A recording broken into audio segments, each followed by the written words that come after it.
noite bonita, que povo bonito. Então abra sua Bíblia comigo, por favor, na segunda carta de Paulo a Timóteo.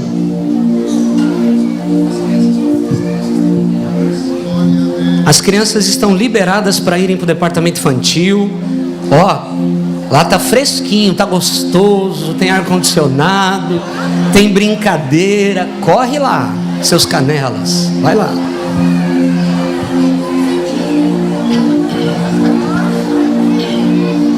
Segundo Timóteo capítulo 4, versos 9, aliás, a partir do verso 6 ao verso 18.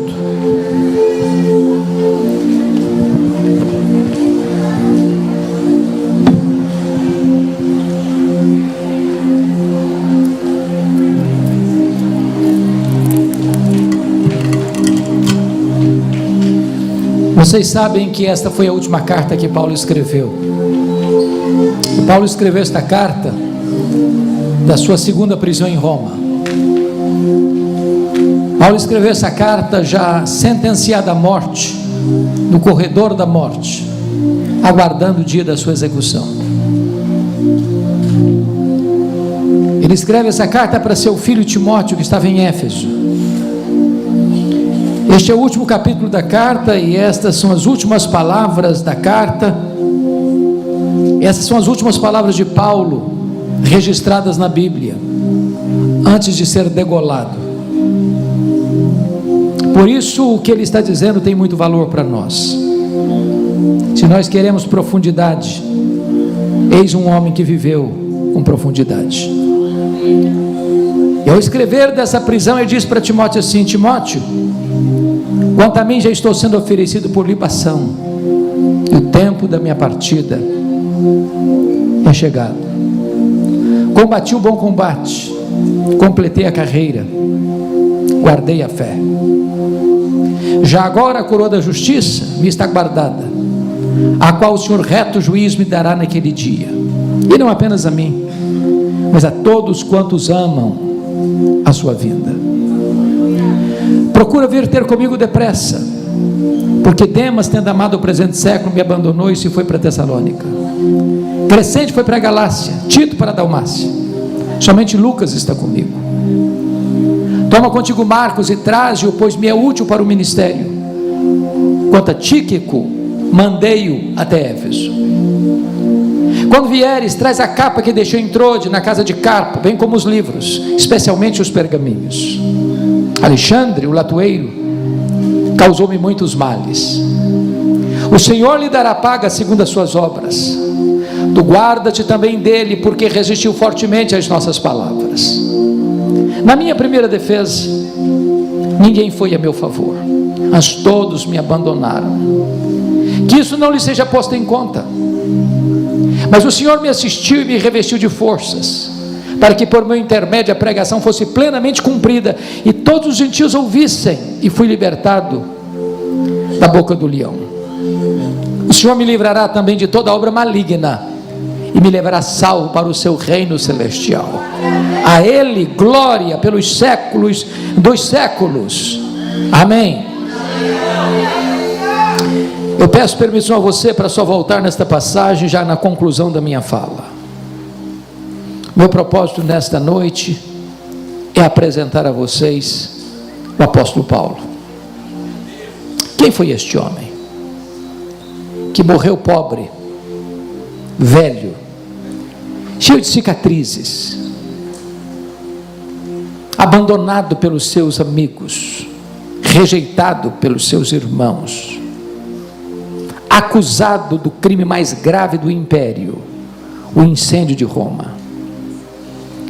Quem é este homem que percorreu o mundo pregando o evangelho, fazendo viagens missionárias na Galácia, na Macedônia, na Acaia, na Ásia Menor, deixando um rastro luminoso de um testemunho irrepreensível? Quem é este homem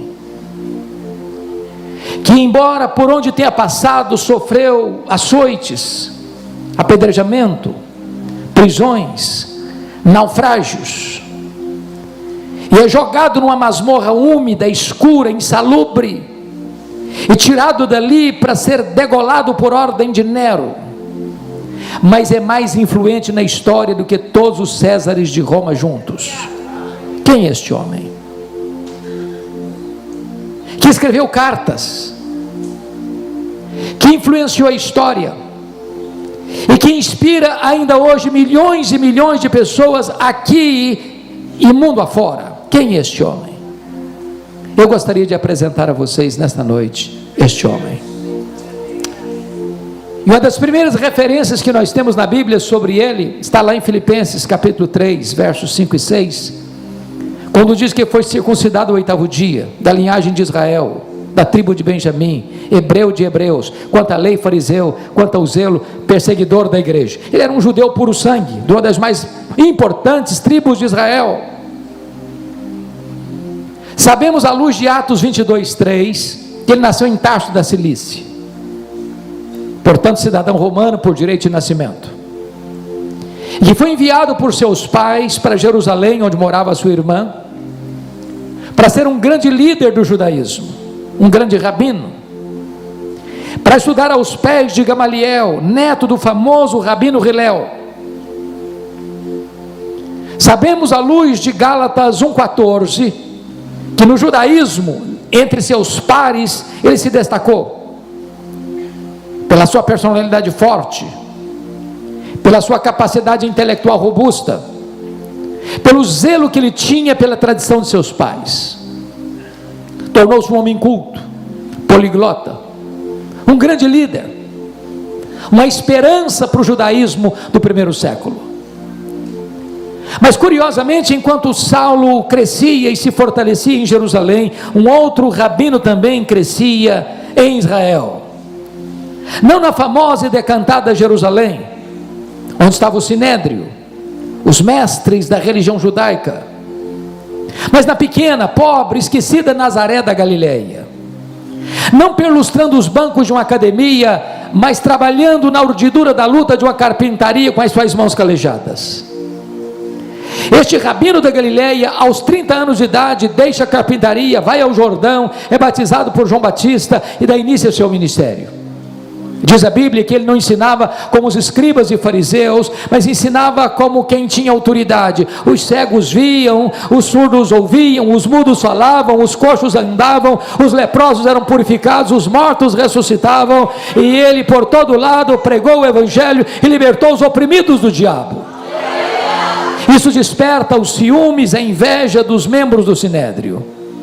Escalam mormente os escribas e fariseus para vigiá-lo, para investigá-lo. Por onde ele ia, eles estavam atrás dele como detetives. Não puderam encontrar qualquer contradição na sua vida ou nos seus ensinos. Então contrataram testemunhas falsas para acusá-lo. Prenderam-no, acusaram-no, condenaram-no, levaram o rabino da Galileia ao pretório romano, e Pilatos, contra sua consciência, covardemente o condena à morte, e morte de cruz. Crucificaram-no, sepultaram-no para alívio do sinédrio judaico. Porém, no primeiro dia da semana seguinte, uma bomba explode no arraial do inimigo. O túmulo do rabi da Galileia foi aberto de dentro para fora. Ele ressuscitou, ele entrou nas entranhas da morte, ele arrancou o aguilhão da morte, ele matou a morte e ele ressuscitou, inaugurando a imortalidade.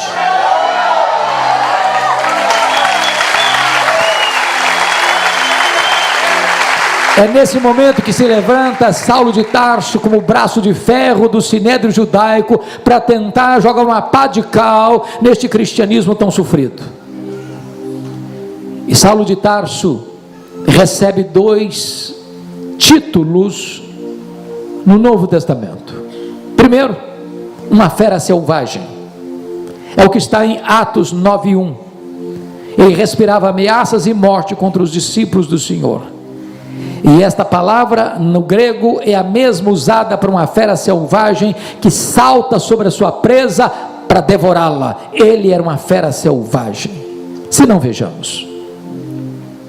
Ele mesmo se autodefine em 1 Timóteo 1,13 como um perseguidor insolente e blasfemo.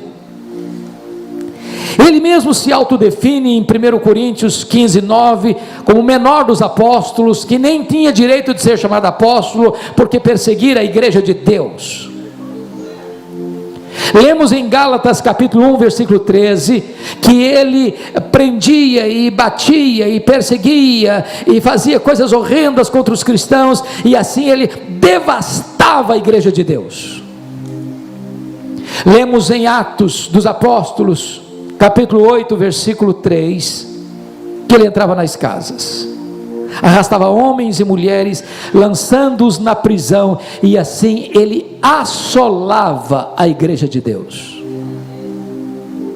Lemos em Atos 9, 21, que ele não apenas devastava e assolava, mas ele exterminava em Jerusalém aqueles que professavam o nome de Jesus Cristo. E você sabe que exterminar não é prender, exterminar não é bater, exterminar é matar. Saulo era um assassino, ele era um monstro, ele era uma fera selvagem. Isso ainda fica mais claro quando você examina Atos 22:4, quando diz lá que ele perseguiu o caminho com a fúria mortal. Em outras palavras, ele não perseguia apenas os crentes, ele perseguia a religião dos crentes, ele perseguia o caminho. Mas você pode notar ainda em Atos 26:9, que está escrito que ele entendia que devia fazer muitas coisas contra o nome de Jesus. Em outras palavras, ele não perseguia apenas os crentes, ele não perseguia apenas a religião dos crentes, ele perseguia o Deus dos crentes, ele perseguia Jesus. Mas Atos 26:10 diz que ele encerrou muitos, não poucos, muitos dos santos em prisões, e contra esses muitos dava o seu voto quando os matavam.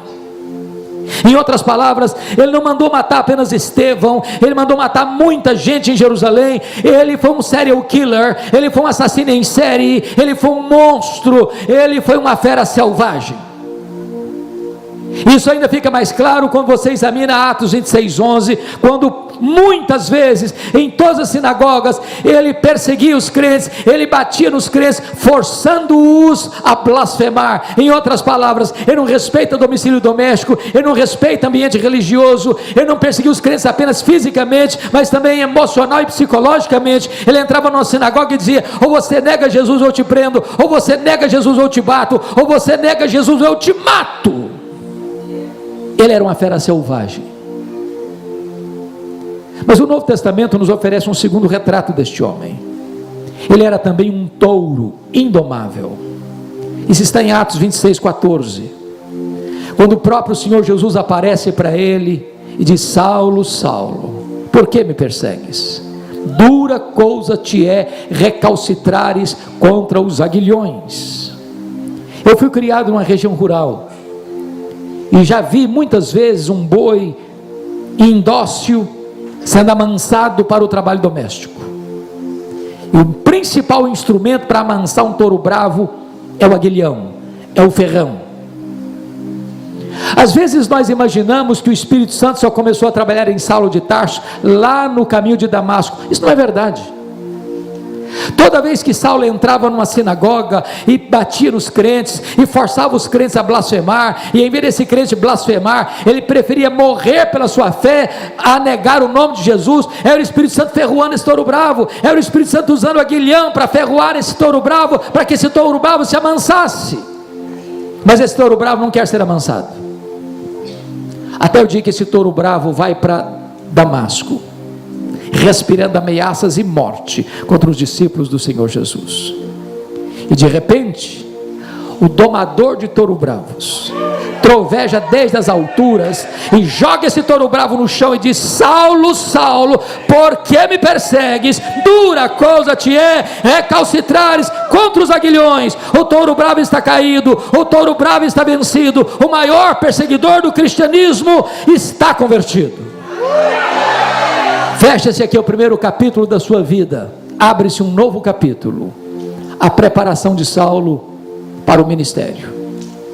Diz a Bíblia que ele foi levado cego do caminho de Damasco para a rua direita, na casa de Judas, onde fica 3 dias orando e jejuando, enquanto o próprio Deus aparece a um discípulo chamado Ananias em Damasco, conforme Atos 9,13, diz: Ananias, vai na rua direita, na casa de Judas, e impõe as mãos sobre Saulo, para que ele seja curado. Ananias responde: mas Senhor, eu tenho escutado de tanta gente quantos males tem feito este homem aos teus santos em Jerusalém. Mas o Senhor disse: vai, porque ele é para mim um vaso escolhido. Eu mostrarei para ele o quanto importa sofrer pelo meu nome. Eu enviarei para longe aos gentios.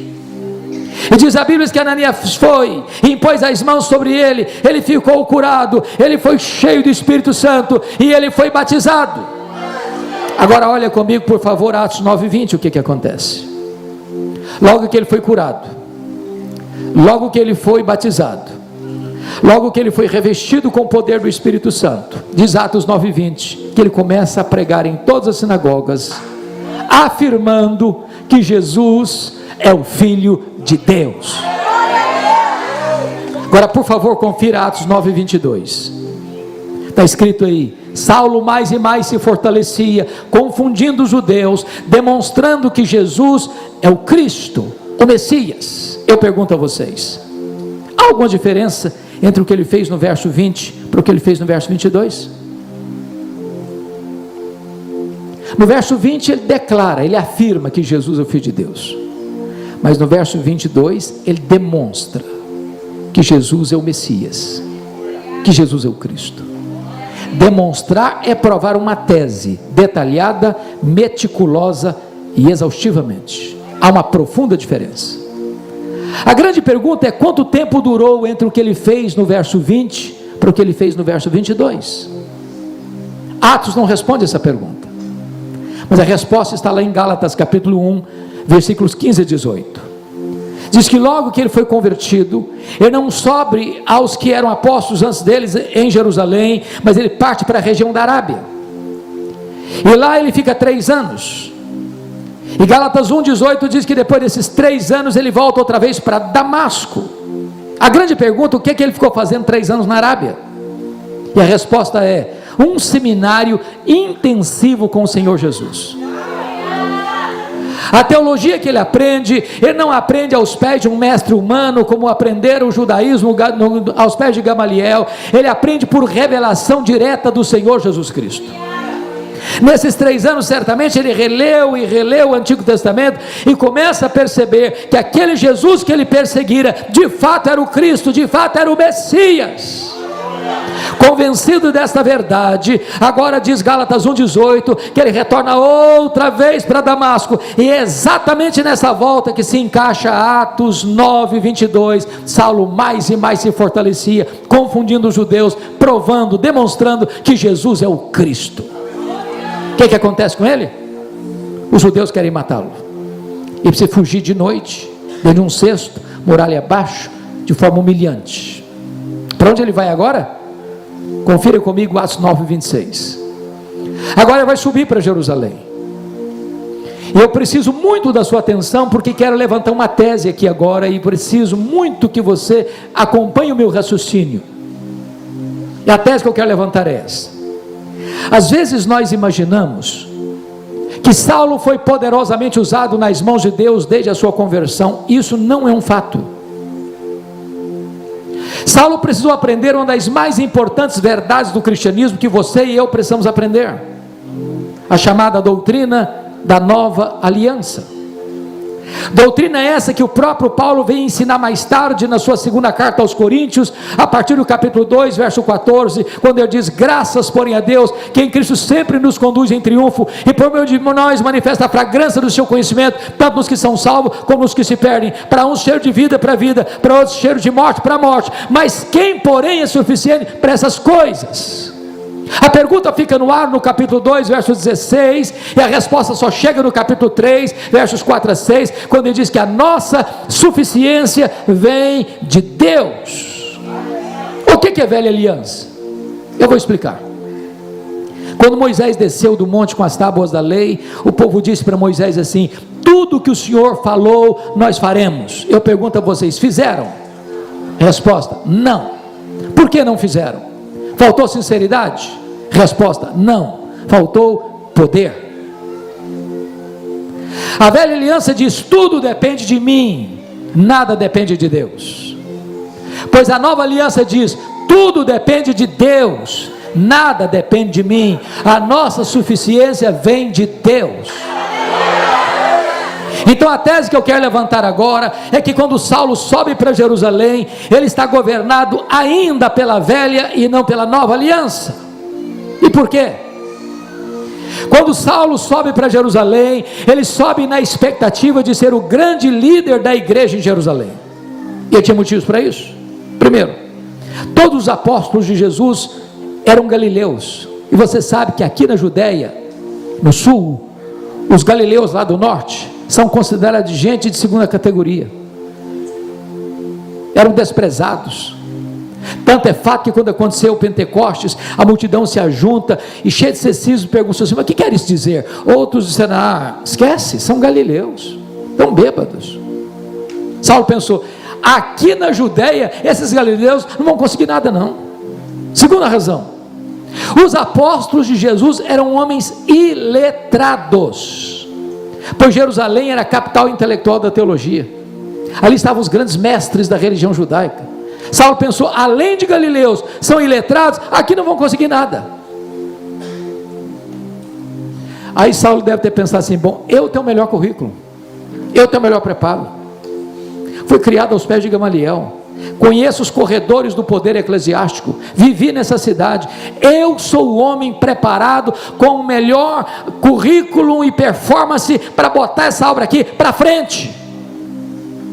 Essas foram as ideias que mexeram com o seu coração. Tanto é fato que quando ele sobe, diz a Bíblia em Atos 9:26, que os discípulos não acreditaram na conversão dele, pensaram que ele estava blefando, pensaram que ele estava sabotando a fé cristã, e bateram a porta da igreja na cara dele. Para quem queria ser líder, nem recebido foi. Deus golpeia o orgulho dele aqui. Atos 9:27 diz que Barnabé então o acolhe, o apresenta aos apóstolos. Agora ele tem trânsito livre na igreja, ele conversa, ele dialoga, ele discute com os helenistas, e diz a Bíblia que os helenistas resolvem matar Paulo. Aí os discípulos, os membros da igreja, se reúnem e dizem assim para Saulo: ô Saulo, você tem que ir embora da nossa igreja, você não pode ser nosso pastor. Agora uma notinha de rodapé: meus irmãos, não é fácil para um pastor estar convencido de que deva ficar numa igreja, e os membros da igreja estão convencidos que o pastor precisa ir embora da igreja. Isso é muito complicado. Mas sabe o que aconteceu com ele? Ele não foi embora. Ele não foi embora. Mas não foram apenas os crentes, os membros da igreja que queriam que ele fosse embora, não. Atos 22:17 diz que o próprio Deus apareceu para ele em Jerusalém e diz: vai embora, porque eles não vão ouvir você aqui. Hoje, gente, ser mandado embora de uma igreja pela liderança da igreja é uma coisa, ser mandado embora da igreja pelos membros da igreja é uma coisa. Agora, ser mandado embora da igreja pelo próprio Deus, parece que não tem mais opção. Sabe o que aconteceu com ele? Ele não foi embora, ele discutiu com Deus. Olha aí o que está escrito aí no versículo 19: mas Senhor, eu persegui a igreja de Deus aqui, quando se matou Estevão, tua testemunha, eu estava presente, consciente nisso, até guardei as vestes daqueles que o apedrejaram. Sabe o que ele está dizendo, trocando em miúdos? Oh Deus, o senhor pensa bem, o senhor pensa melhor, o senhor não pode cometer esse erro estratégico. Se eu sair dessa igreja, essa igreja não vai para frente não. Eu sou insubstituível aqui, eu tenho o melhor preparo, eu tenho o melhor currículo, eu tenho a melhor performance. Sabe o que aconteceu? Deus não mudou, foi Saulo quem teve que mudar e mudar-se. Deus diz: vai! Sabe o que aconteceu com ele? Ele não foi. Volta para Atos 9:30. Diz que os discípulos se reuniram e o levaram a Cesareia. Preste atenção, ele não foi, ele foi levado, ele não saiu, saíram com ele. Ele saiu de Jerusalém como Ló saiu de Sodoma a reboque. E para quem queria ser o líder, para onde levaram-no depois? Para Tarso. Onde era Tarso? A cidade que ele nasceu. Sabe o que Deus está dizendo para esse cara que se acha insubstituível? Meu filho, se você pensa que eu preciso de você, você está muito enganado. É você quem precisa de mim. Então sabe o que é fazer uma coisa? Arruma as malas e volta para casa. Sabe quanto tempo ele ficou no molho no anonimato, longe dos holofotes, em Tarso, para quem queria ser líder, 10 anos, completamente no anonimato, 10 anos. Mas o pior não tinha acontecido não, o pior está em Atos 9:31, diz que no dia que Saulo arrumou as malas e foi embora da igreja de Jerusalém, a igreja passou a ter paz e passou a crescer. Você quer coisa pior para um pastor que isso? No dia que ele vai embora da igreja, todos os problemas da igreja se resolvem, a igreja explode em crescimento. É que Deus estava trabalhando nele, para depois Deus trabalhar através dele. Deus está mais interessado em quem você é do que no que você faz. Você e eu precisamos aprender que tudo depende de Deus, nada depende de nós.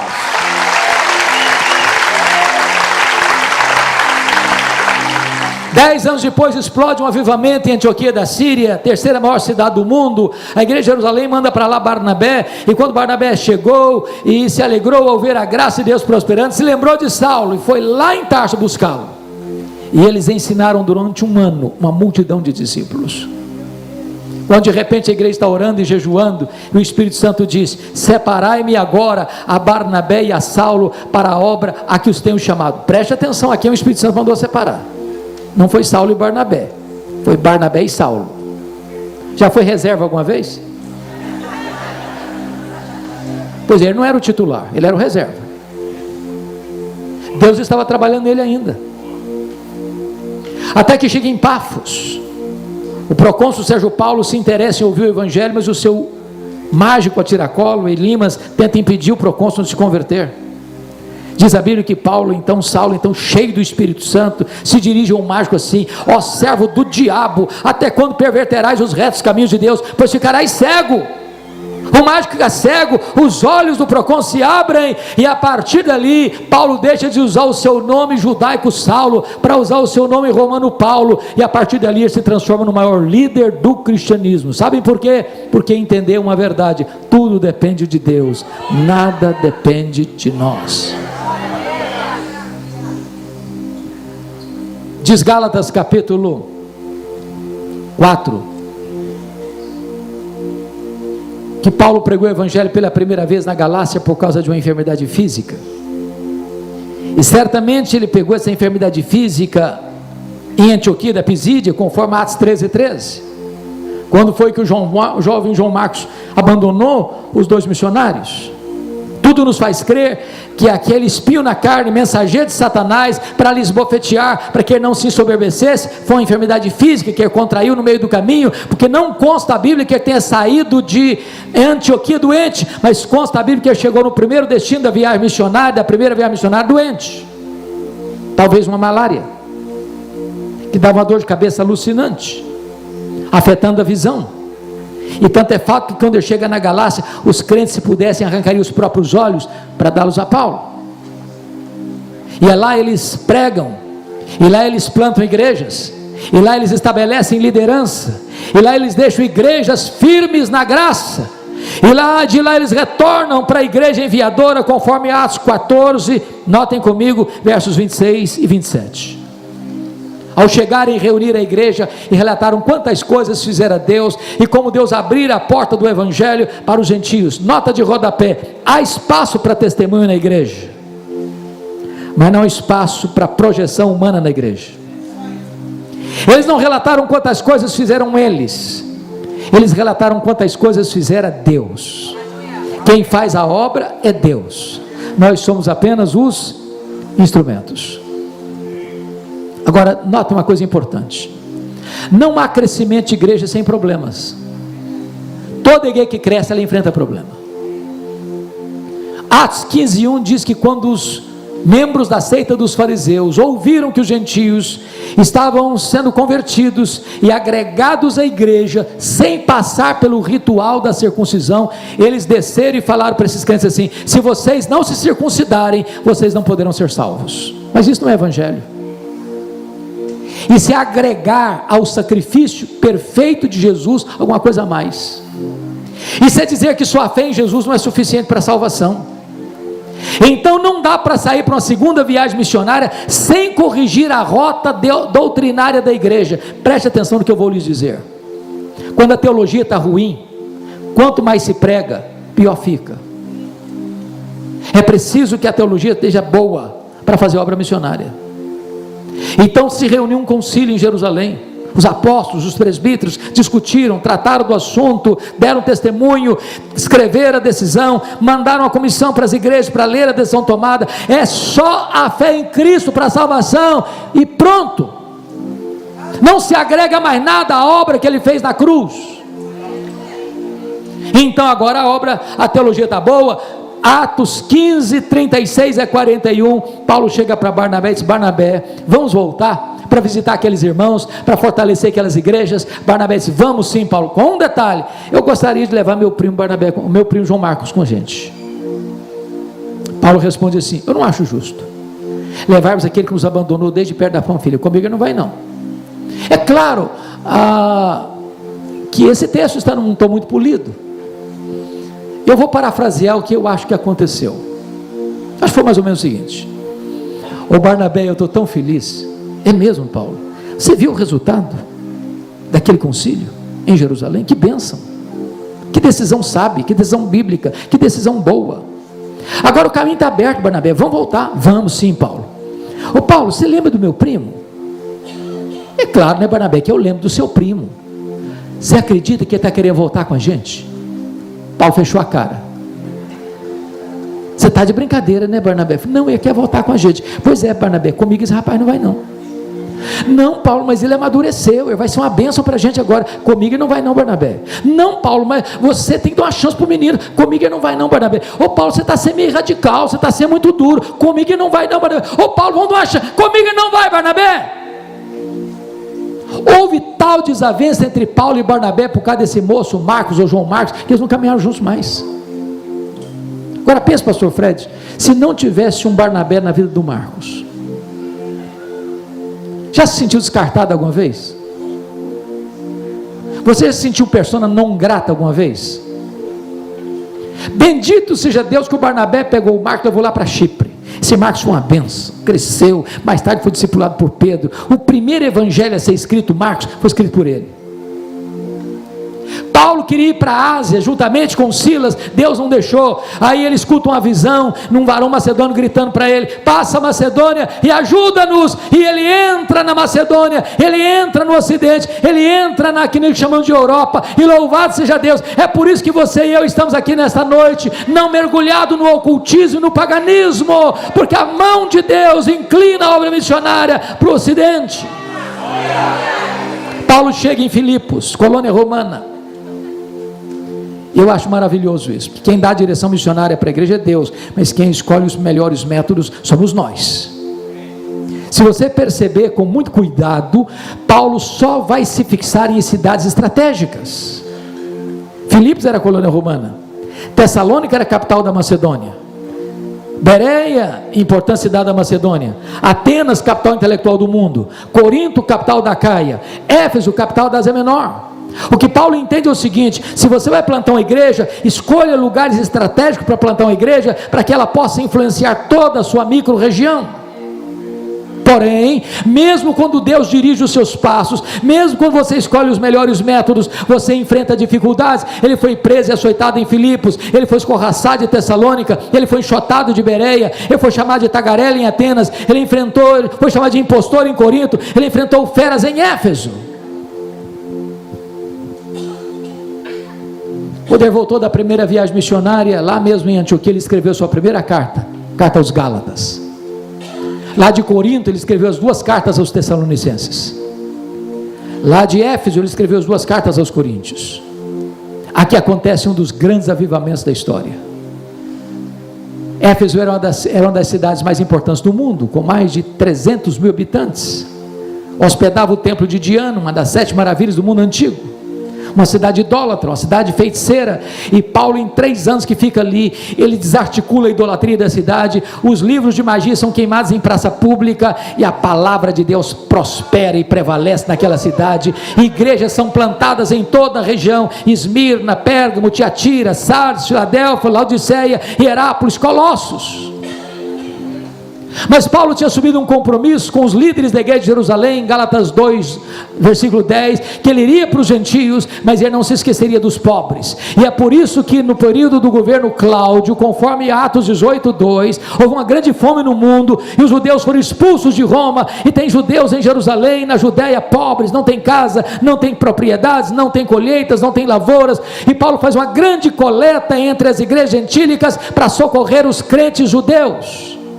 Quando ele está embarcando para lá, diz a Bíblia em Atos 20, 24, que ele reúne os presbíteros de Éfeso e diz assim para eles: meus irmãos, o Espírito Santo me assegura que o que eu vou enfrentar pela frente são cadeias e tribulações, mas em nada eu considero a vida preciosa para mim mesmo, conquanto que eu complete a minha carreira e o ministério que eu recebi do Senhor Jesus, para testemunhar o Evangelho da graça de Deus. Quando ele desembarca em Cesareia Marítima, o profeta Ágabo prende-o com cinto e diz: Paulo, eles vão prender você lá, eles vão matar você lá. Os discípulos tentam demovê-lo de ir para Jerusalém, e ele responde: o que vocês estão fazendo comigo? Eu estou pronto não só a ser preso, eu estou pronto a morrer por Jesus em Jerusalém. E ele foi preso mesmo. 40 judeus entram em voto de anátema, dizendo: nós não vamos comer, nós não vamos beber, enquanto não matarmos Paulo. A notícia vaza, chega ao sobrinho de Paulo, é comunicado ao comandante, e naquela mesma noite, diz a Bíblia, que ele é transladado de Jerusalém para Cesareia Marítima, quartel-general do poder militar de Roma em Israel. Mas antes, Atos 23, 11, Deus apareceu para ele em Jerusalém e disse: coragem, Paulo, assim como você deu testemunho em Jerusalém, eu quero que você dê testemunho também em Roma. E Paulo fica 2 anos em Cesareia, sendo acusado pelos judeus, sob a égide dos governadores Félix e Festo. O Sinédrio está cooptando o governador Festo para mandá-lo para Jerusalém, e eles queriam matá-lo até mesmo na estrada, e Paulo percebe a jogada contra ele, a orquestração contra ele, e usando do direito de cidadão romano, ele diz: pois eu sou cidadão romano, e eu quero ser julgado diante de César. E o governador diz: para César você quer ir? Para César você irá. Paulo queria ir para Roma, Deus o queria em Roma. Quando ele parte para Roma, ele enfrenta um naufrágio. Você pode entender isso? Tinha 276 pessoas no navio, todos entram em pânico, em desespero. Parecia que a morte mostrava para eles a sua carranca. Quando não havia mais esperança de livramento, um anjo do Senhor aparece para Paulo e diz: coragem, Paulo, bom ânimo, ninguém vai morrer. Eu entreguei toda essa gente na sua mão, mas é necessário que vocês vão dar numa ilha. Quando o dia amanheceu, eles avistaram a ilha de Malta. O navio se arrebenta todo, a carga se perde toda, mas todos se salvam. Os bárbaros montam uma grande fogueira para aquecê-los, e o único que quis manter a fogueira acesa foi Paulo, pegando uns gravetos e jogando naquela fogueira. Quando ele joga aqueles gravetos na fogueira, uma cobra pula do fogo na mão de Paulo, prende na mão de Paulo, e os bárbaros gritaram: é um assassino, tem se livrado do mar, a justiça não o deixa viver, vai cair, vai inchar, vai morrer. Não caiu, não inchou, não morreu, mudaram de opinião, é um Deus. Não, agora não é um assassino, nem mesmo um Deus, é o servo do Deus vivo. Não foi a tempestade que levou Saulo para Malta, foi a mão da providência divina. O pai do prefeito estava doente, ele orou por ele foi curado. Os demais enfermos vieram, ele orou por eles foram curados. E agora Paulo é enviado depois do rigoroso inverno para Roma, com todas as suas necessidades supridas. Não chegou como queria chegar, chegou algemado, chegou preso. Mas ele escreve na sua carta aos Filipenses 1,12 assim: meus irmãos, eu quero que vocês saibam que as coisas que me aconteceram têm antes contribuído para o progresso do Evangelho. E eu sou tentado a perguntar para ele: ô Paulo, conta para mim, que coisas são essas que lhe aconteceram? E ele talvez nos responderia assim: eu fui perseguido em Damasco, eu fui rejeitado em Jerusalém, eu fui esquecido em Tarso, eu fui apedrejado em Listra, eu fui açoitado em Filipos, eu fui escorraçado de Tessalônica, eu fui enxotado de Bereia, eu fui chamado de tagarela em Atenas, eu fui chamado de impostor em Corinto, eu enfrentei feras em Éfeso, eu fui preso em Jerusalém, eu fui acusado em Cesareia, eu enfrentei um naufrágio para Roma, eu fui picado por uma cobra em Malta, Eu cheguei em Roma preso e algemado, mas eu quero que vocês saibam de uma coisa: as coisas que me aconteceram têm antes contribuído para o progresso do Evangelho. Esse homem não crê em acaso, esse homem não crê em sorte, esse homem não crê em azar, esse homem não crê em misticismo, esse homem não crê em olho gordo, esse homem sabe que a mão de Deus dirige o seu destino. Ele diz em Filipenses capítulo 1, pelo fato de ele estar preso, 3 coisas aconteceram. Primeira coisa que aconteceu, diz lá em Filipenses 1, que as igrejas foram mais encorajadas a pregar. Gente que estava solta, estava trabalhando muito menos do que Paulo preso, se mexeu com o brilho dos crentes. E aí, pastor Fred, Ray Stedman disse certa feita, já de saudosa memória, que um dos melhores métodos para o crescimento da igreja, e eu não gosto tanto desse método, é este: você quer ver a igreja crescer? Bote os pastores na cadeia e a igreja crescerá. Porque Paulo estava preso, diz a Bíblia, que toda a guarda pretoriana tomou conhecimento das suas cadeias em Cristo. Mas o que era a guarda pretoriana? Era a guarda de elite do imperador, era a guarda da mais alta patente de Roma, eram 16 mil soldados de escol, gente que tinha influência nas decisões de Roma. Se Paulo estivesse solto, ele jamais teria acesso a essa elite de Roma. Então Deus coloca lá dentro da casa de César o seu melhor e maior missionário, e Nero não sabia disso, mas Deus o havia constituído em presidente das missões estrangeiras do império. Terceiro, porque Paulo estava preso, ele não podia viajar. O que ele começa a fazer? Escrever cartas, as cartas da primeira prisão: Efésios, Filipenses, Colossenses, Filemon. Se Paulo estivesse solto, talvez nós não teríamos essas joias na nossa Bíblia. Então preste atenção no que eu vou lhe dizer. Quando você pensa que a sua vida está sem rumo, que a sua vida está de ponta cabeça, Deus está escrevendo o capítulo mais importante da sua história.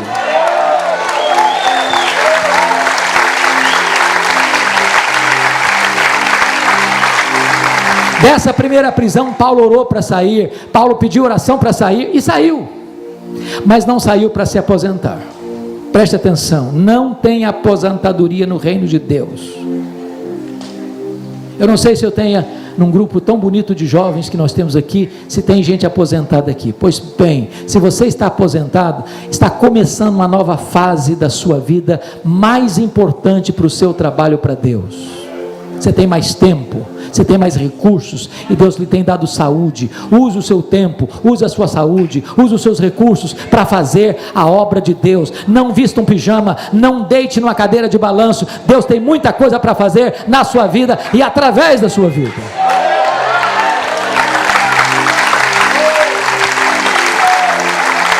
Paulo saiu para fazer a 4ª viagem missionária, deixou Timóteo em Éfeso, deixou Tito em Creta, passou por Nicópolis, muito provavelmente foi à Espanha, como era seu desejo, e nesse interregno ele escreve mais 2 cartas, Tito e 1 Timóteo. Quando um fato acontece, no dia 17 de julho do ano 64, a maior, a mais rica, a mais populosa cidade do mundo, a cidade eterna, a capital do império, foi incendiada com mais de 1 milhão de habitantes. 7 noites, 6 dias de incêndio. Quando o incêndio acabou, Nero assistiu o espetáculo do alto da Torre de Mecenas. A cidade estava devastada. Dos 14 bairros, 10 destruídos. Os 4 bairros restantes, densamente povoados por judeus e cristãos, dão a Nero um álibi para botar a culpa do incêndio de Roma nos crentes. Começa um massacre sobre a igreja. Faltou madeira para fazer cruz, tamanha quantidade de crentes crucificados. Quando não tinha mais madeira, os crentes eram amarrados em postes cobertos de piche e queimados vivos para iluminar as noites de Roma. Paulo era o grande líder do cristianismo. Começou a ser procurado, caçado, até que encontram Paulo, botam a mão nele, talvez em Trode, na casa de Carpo. Não deu para pegar seus objetos pessoais, nem seus livros, nem seus pergaminhos, nem sua capa, e agora ele é jogado na masmorra Mamertina, um lugar úmido, frio, insalubre, mal cheiroso, de onde as pessoas seriam leprosas, ou para o martírio. Pois é desta masmorra que ele escreve esta última carta. E agora eu peço que você abra sua Bíblia lá no texto que nós lemos para terminar essa mensagem. Como é que esse homem se sente? Pobre, velho, cheio de cicatrizes, acusado de ser o líder dos incendiários de Roma. Conforme capítulo 2, versículo 9, ele não está preso aí como um pregador, ele não está preso como um apóstolo, ele está preso como um malfeitor, ele está preso como um bandido, ele está com o seu nome na rua, sendo manchado, maculado, por tantas acusações falsas de ser um bandido.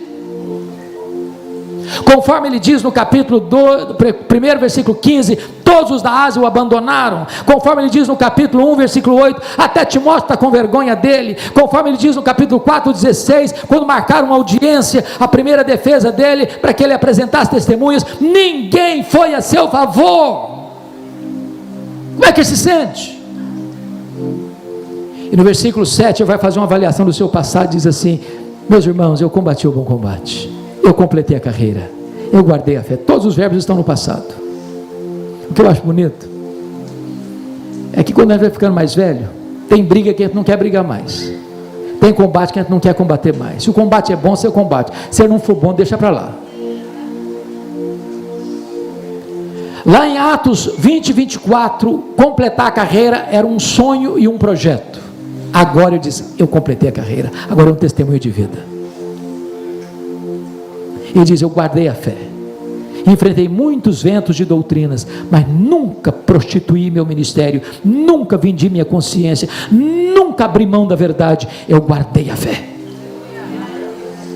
Ele faz uma avaliação do seu presente, no versículo 6, confira comigo. Já estou sendo oferecido por libação, e o tempo da minha partida é chegado. Sabe o que ele está dizendo? Ô Timóteo, Roma vai me matar. Mas você quer saber de uma coisa, Timóteo? Eu não sou prisioneiro de César, é eu que vou me entregar, Timóteo. E tem outra coisa, Timóteo, vou me entregar para Deus. E tem outra coisa, Timóteo, não vou morrer também não, eu vou partir. A palavra partida aqui é um eufemismo para a morte. Essa palavra no grego tem 3 significados. Primeiro, morrer é tirar o fardo das costas de alguém. Sabe o que é morrer para um crente? Descansar das suas fadigas.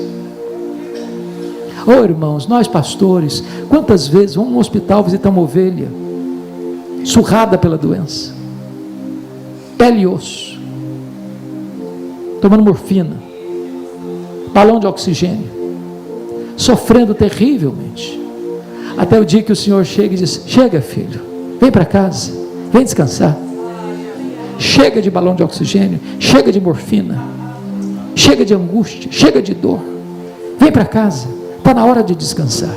Isso é morrer para um crente. Segundo, a palavra partida no grego significa desatar um bote para atravessar para o outro lado do rio. Sabe o que é morrer para um crente? É fazer a última viagem rumo à pátria celestial. Terceiro, a palavra partida no grego significa afrouxar as estacas de uma barraca, levantar acampamento e ir para sua casa permanente. Sabe o que é morrer para um crente? É mudar de endereço, é voltar para a casa do Pai. Paulo não está com medo de morrer, porque sabe em quem tem crido e sabe para onde está indo. Mas agora Paulo vai fazer uma avaliação do seu futuro no versículo 8. Ele diz, quanto a mim, eu já enfrentei mesmo as lutas aí, então eu quero dizer para você, Timóteo, que já me está guardada a coroa da justiça, a qual o Senhor, reto juízo, me dará naquele dia. Então, Timóteo, eu quero dizer para você que Nero vai me matar, mas isso não me importa não. O que me importa é que o reto juiz já me justificou. O que me importa é que não tem mais nenhuma culpa sobre mim. Sabe por quê? Porque o meu Senhor levou sobre si a minha culpa. Eu estou quites, Timóteo, com a lei de Deus. Eu estou quites, Timóteo, com a justiça de Deus. Já nenhuma condenação pesa mais sobre a minha vida. Então, Timóteo, só estou dizendo para você que eu vou receber é a coroa da justiça. Mas esse homem não é um super-homem. Sabe o que me encanta nisso, pastor Fred? É que Paulo não tem nenhum constrangimento de no final da vida abrir o coração. Às vezes a gente que é pastor tem dificuldade de se abrir, e Paulo se abre antes de ir para ser degolado. O primeiro drama que ele enfrenta é o drama da solidão. Procura vir ter comigo depressa. O segundo drama que ele enfrenta é o drama do abandono. Demas, tendo amado o presente século, me abandonou. Terceiro drama que ele enfrenta é o drama da traição. Alexandre causou-me muitos males. Quarto drama que ele enfrenta é o drama das privações. Privações emocionais, precisa de gente.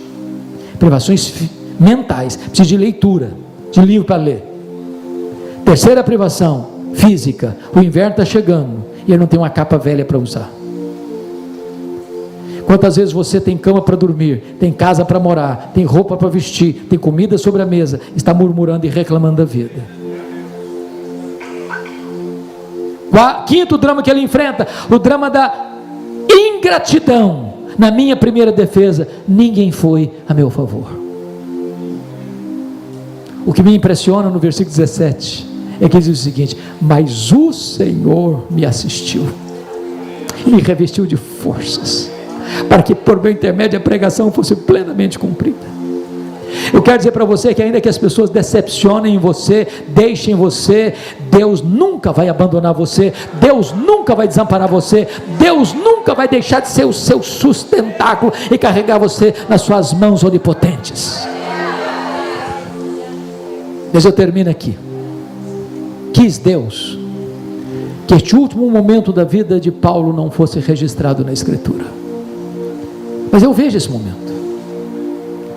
Eu imagino o dia em que o carcereiro recebe na sua mesa um pedaço de papel contendo o nome de um prisioneiro que deveria ser executado naquele dia, o prisioneiro mais importante de Roma, porque acusado do crime mais grave de Roma, o apóstolo Paulo.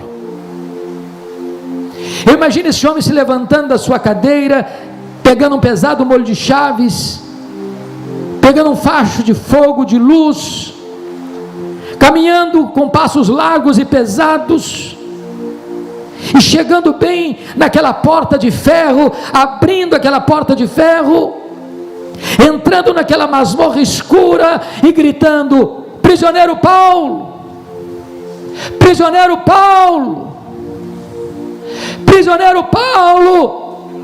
E lá do fundo da masmorra o velho responde: sou eu estou aqui. Ele é acorrentado, ele é levado ao local de patíbulo, ele é levado ao local de execução, e por ser ele o criminoso mais famoso de Roma, segundo a perspectiva de Roma, porque era tratado como um malfeitor, muito provavelmente o carcereiro lhe pergunta: você quer dizer algumas palavras antes de morrer? Talvez esperando que ele fosse expressar a sua mágoa, a sua revolta, e Paulo deve ter respondido assim: eu quero sim. Talvez seja nesse momento que ele se lembrou que escreveu para Timóteo. Ele ergue os olhos aos céus e diz: a Ele, o Senhor Jesus, glória pelos séculos dos séculos. Botou a cabeça no cepo, a espada de Roma tosou-lhe a cabeça, corpo para um lado, cabeça para o outro, tombou na terra como um mártir, foi recebido no céu como um príncipe. Pois é este homem que diz para você e para mim: sede meus imitadores, como eu sou de Cristo. Não vejo maior profundidade do que esta, de alguém que conheceu a Jesus, imitou a Jesus e nos ensinou que se vivemos para o Senhor, vivemos, e se morremos para o Senhor, morremos. Quer pois vivamos, quer pois morramos, nós somos do Senhor. A Ele a honra, a glória e o louvor.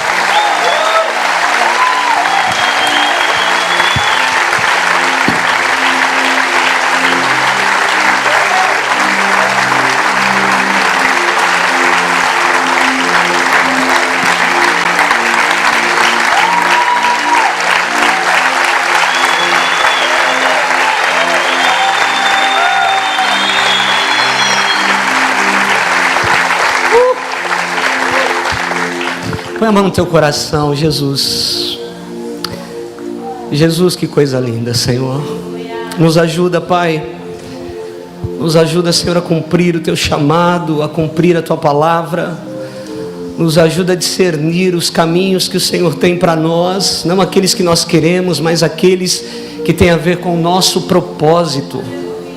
Jesus nos ensina, nos instrui. Senhor, tem misericórdia das nossas vidas. Nós nos arrependemos diante de Ti. Eu queria que por um minuto você orasse por quem está do seu lado. Põe a tua mão no teu irmão e orasse por ele por um minuto agora. Diante do que você ouviu, diante do que você sentiu da parte de Deus. A vida do apóstolo Paulo foi exposta aqui completamente para nós. E mesmo nós olhando para as Escrituras e enxergando os caminhos que muitas vezes o Senhor tem para os seus, nós relutamos.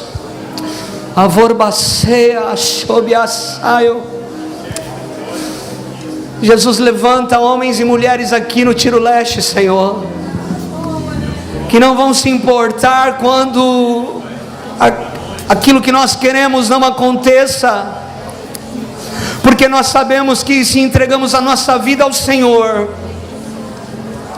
o Senhor tem o melhor caminho, o Senhor sabe o melhor a ser feito. Senhor, que a gente possa lutar contra tudo e contra todos, menos contra o Senhor e contra a Tua vontade. Chorabaia você. Ore por quem está do seu lado.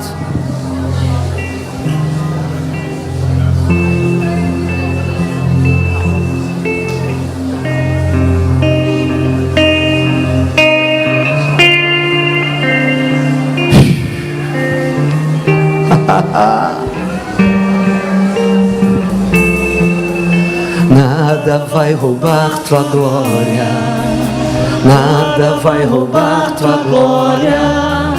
Tudo veio de ti e tudo volta pra ti. Nada vai roubar tua glória, nada vai roubar tua glória. Tudo veio de ti e tudo volta pra ti. Você pode declarar isso? Nada vai roubar tua glória, nada vai roubar tua glória. Tudo veio de ti e tudo volta pra ti. Nada vai roubar tua glória. Sim, nada vai roubar. Você pode ficar de pé, levantar suas mãos e adorar o Senhor. Tudo volta e tudo volta. Declare mais uma vez: nada vai roubar tua glória. Nada vai roubar